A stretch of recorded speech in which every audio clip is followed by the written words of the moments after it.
Ready? Start. Mr. Vice Chairman, sir, all I can say is that a large number of programs that are contained in this address are in fact a continuation of what the previous governments have started, just as what the UPA government did was a continuation of what the NDA government has started. The Pradhan Mantri Garibi Unmulan program is a good example of a program that was launched when Mr. Vajpayee was the Prime Minister, and it was taken forward by the UPA government and expanded by almost fivefold. Sir, this is not the first time that the project Ganga is going to be launched. This is not the first time that there is going to be a Himalayan ecosystem mission. I can quote examples. This is not the first time that a skill development program is going to be launched. So, in program after program, in priority after priority, my request to the government, my request to the senior ministers is do not reinvent the wheel. There is a lot that is already there. There is a lot of experience with the cleaning of the Ganga. There is a lot of experience with the protection of the Himalayan ecosystem. There is a lot of experience in the building of the skills. There is a lot of experience in creating the rural infrastructure. There is a lot of experience in building new cities. There is a lot of experience in encouraging and incentivizing the growth of labor intensive manufacturing. So you are not starting on a clean slate. You are not reinventing the wheel. I would request the government to recognize the continuity built on the successes, and the government of the day has a flexibility to bring about whatever changes it wants in laws and programs. Sir, the fourth point that I would like to make is that the President's address has some simple mantras. But I hope these simple mantras do not become simplistic mantras. Minimum government, maximum governance sounds very good. We cannot disagree with these mantras. We are all for better government. We are all for a quality government. We are all for a pointed government. As my senior colleague said yesterday, minimum government can mean one man government. Minimum government can also mean one office government.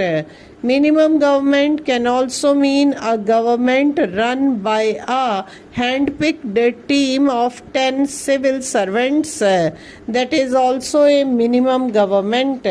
IRDP was a program for the benefit of people of India, and we expanded it. I would expect this government to follow the same route, the same trajectory, the same path.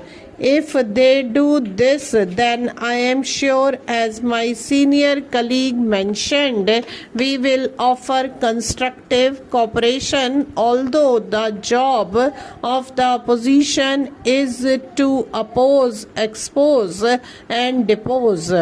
Finally, I am very happy that the President's address shows pragmatism on the part of the government to abandon positions that were taken when they were not in government. One of the fundamental rules of the parliamentary democracy is where you stand depends on where you sit, and those who are sitting on that side were sitting here. They took certain positions. Sir, GST was an idea of Mr. Yashwant Sinha. It was taken forward by our government, but we could not implement the GST because of the opposition from a couple of members of the distinguished government. Now I am very glad, sir, that President's address recommits the NDA government to the introduction of the GST.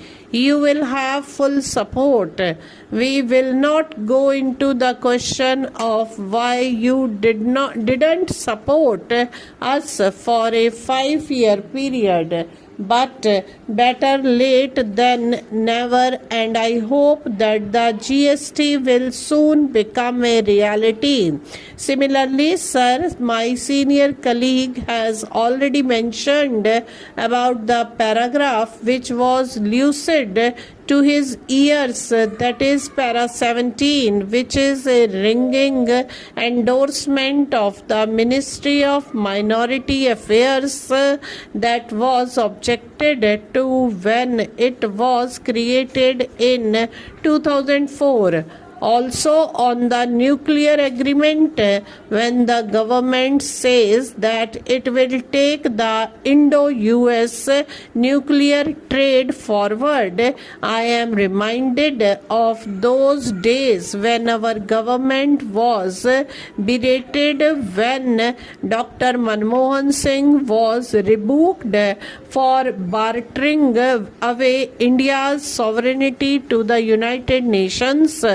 But I am glad that today this government sees merit in the nuclear agreement and wants to take it forward. Now about interlinking of rivers, there is a very small phrase that has been introduced on the interlinking of rivers, which shows a welcome pragmatism, and I commend the Minister of Environment who may perhaps have included this phrase. The position of the NDA government is that there should be interlinking of rivers and it must be there at all costs. But interlinking of rivers has environmental, social, political and ecological consequences. I am not saying that it should not be interlinked. Sir, in short, what I want to say is that the President's address reflects the priorities of the government. The priorities of the government reflect continuity of programs. Stop.